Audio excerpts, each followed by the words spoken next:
출월 6일 새벽 만나를 시작하겠습니다. 이 새벽에 주시는 하나님의 말씀은 사도행전 8장 2절에서 13절에 있는 말씀입니다. 사도행전 8장 2절에서 13절에 있는 말씀. 사도행전 8장 2절에서 13절에 있는 말씀입니다. 제가 봉독해 올리겠습니다. 경건한 사람들이 스데반을 장사하고 위하여 크게 울더라. 사울이 교회를 잔멸할세 각 집에 들어가 남녀를 끌어다가 옥에 넘기니라. 그 터진 사람들이 두루다니며 복음의 말씀을 전할세 빌립이 사마리아 성에 내려가 그리스도를 백성에게 전파하니 무리가 빌립의 말도 듣고 행하는 표적도 보고 한 마음으로 그가 하는 말을 따르더라. 많은 사람에게 붙었던 더러운 귀신들이 크게 소리를 지르며 나가고 또 많은 주부병자와 못 걷는 사람이 나으니 큰 성에 큰 기쁨이 있더라. 그 성에 시몬이라는 사람이 전부터 있어 마술을 행하여 사마리아 백성을 놀라게 하여 자칭 큰 자라 하니 낮은 사람부터 높은 사람까지 다 따르며 이르되 이 사람은 크다 일컫는 하나님의 능력이라 하더라. 오랫동안 그 마술에 놀랐으므로 그들이 따르더니 빌립이 하나님 나라와 및 예수 그리스도의 이름에 관하여 전도함을 그들이 믿고 남녀가 다 세례를 받으니 시몬도 믿고 세례를 받은 후에 전심으로 빌립을 따라다니며 그 나타나는 표적과 큰 능력을 보고 놀라니라. 아멘. 오늘도 새벽 만나라 싸울 수 있도록 도와주신 하나님께 감사하고요. 말씀으로 우리 함께 동참하는 여러분들, 우리 성도님을 주님의 이름으로 축복합니다. 위기가 왔을 때 여러분들은 어떻게 행동하십니까? 위기가 찾아왔을 때, 힘든 일이 찾아왔을 때 어떻게 행동할까요? 오늘 8장 2절부터 13절의 말씀에 위기가 왔을 때 어떻게 초대교회가 극복했는지를 보여주고 있습니다. 첫째로는요, 스데반 순교 후에 뭡니까? 계속되어지는 핍박이 있습니다. 뭐랍니다? 사울이 교회를 잔멸했어요. 교회를 다 없애고 있다는 거죠. 각 집에 들어가 남녀를 믿는 자를 끌어다가 옥에 넘기고 있다는 것입니다. 엄청난 핍박이 계속되어지고 있고 옥에 갇히는 사람들도 늘어나고 있다는 사실입니다. 중요한 것은요, 이 모든 일들이 하나님 보시기에 때는요, 우리가 볼 땐 우연이지만 하나님 보시기에 때문에 필연이었다라는 사실을 알게 합니다. 예루살렘 교회가 스데반 죽음의 이런 위기를 통해서 뭐합니까? 복음을 듣던 자들이 흩어지게 되어짐으로 말미암아 각성의 복음이 흥황하게 되어지는 놀라운 결과를 가져오게 되어졌다라는 것입니다. 결국 복음의 위기는 또 다른 복음 전파의 부흥의 기회가 되었다는 것입니다. 복음의 위기가 부흥의 기회가 되어졌다는 것입니다. 왜 그럴까요? 하나님의 뜻이 있었기 때문에 그렇습니다. 우리가 교회는 뭐라고 합니까? 모이는 교회라고 얘기합니다. 모이면 예배하고 기도하고 찬양해야 합니다. 그러나 교회는 모이기만 해서는 안 되죠. 뭐합니까? 흩어져야 한다는 것입니다. 흩어지는 교회가 되어질 때 우리가 아름다운 교회로서 우리가 뭐 할 수 있습니까? 살아가게 되어진다는 사실들을 우리에게 보여주고 있다는 사실입니다. 결국 교회는 모이는 교회인가 동시에 흩어지는 교회가 되어진다는 사실들을 우리가 꼭 기억해야 한다는 것입니다. 근데 이 핍박 중에 사마리아 성에 가서 복음을 증거한 사람이 있습니다. 누굽니까? 빌립이에요. 사이가 안 좋지 않습니까? 유대인과 사마리아 성에 혼혈하라고 찌질이라고 욕하고 있지 않아요? 근데 그들에게 복음을 증거합니다. 중요한 거죠. 복음을 전파할 때는요, 누군가가 싫어하는 그곳에서 와도 뭔다? 복음을 증거할 수 있는 그런 믿음의 사람이 되어져야 되죠. 그리고 귀신을 쫓아내기도 하고 병자가 뭐합니까? 나음을 받기도 한다라는 사실을 우리가 보게 되어집니다. 뭐합니까? 놀랍게 중풍병자가 낫고 못 걷는 사람이 낫고 있다는 거죠. 근데 중요한 건 빌립의 복음을 증거할 때는 큰 기쁨이 임했다라는 것입니다. 예루살렘 교회는 위기였지만 사마리아 성의 교인들에게 뭐였다? 큰 기쁨이 되었다는 것입니다.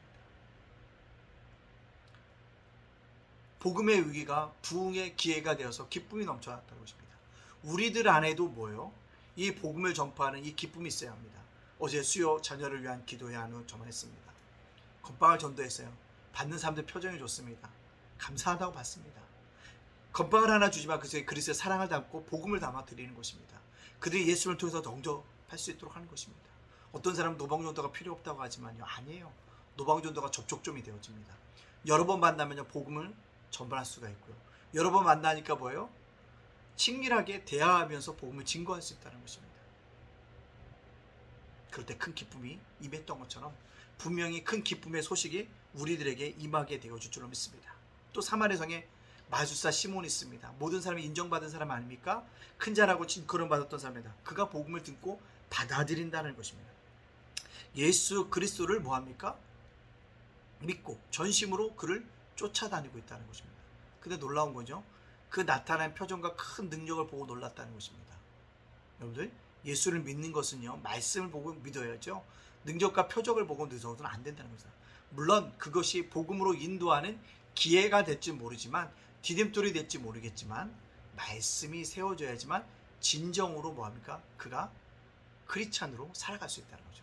나중에 이제 다음에 마술사 시몬에 대한 이야기를 하겠지만, 오늘 여기까지입니다. 표적을 보고 능력을 믿고 따르고 있다는 것입니다. 그러나 더 중요한 건 말씀이다 라고 말씀드릴 수 있습니다. 자, 그렇다면 이 말씀을 저와 여러분에게 적용시켜 봅시다. 뭡니까? 위기가 기회가 되게 하라는 것입니다. 어떻게 우리 위기가 기회가 될 수 있을까요? 전화위복의 하나님을 믿는 것입니다. 또 뭐예요? 협력하여 선을 이루신 하나님을 믿는 것입니다. 그리고 내가 뭐예요? 그걸 계속 기도해야 됩니다. 하나님, 저는 능력이 없습니다. 바꿀 수 없어요. 그러나 하나님이 간섭하시면 바꿔줄 수 있습니다. 요셉이 제수에서 국무총리가 된 것처럼, 사도 바울이 핍박자에서 예수님을 복음을 증거하는 자가 되어진 것처럼 놀라운 변화가 있기를 원합니다. 기도할 때 역사는 일어난다는 것입니다.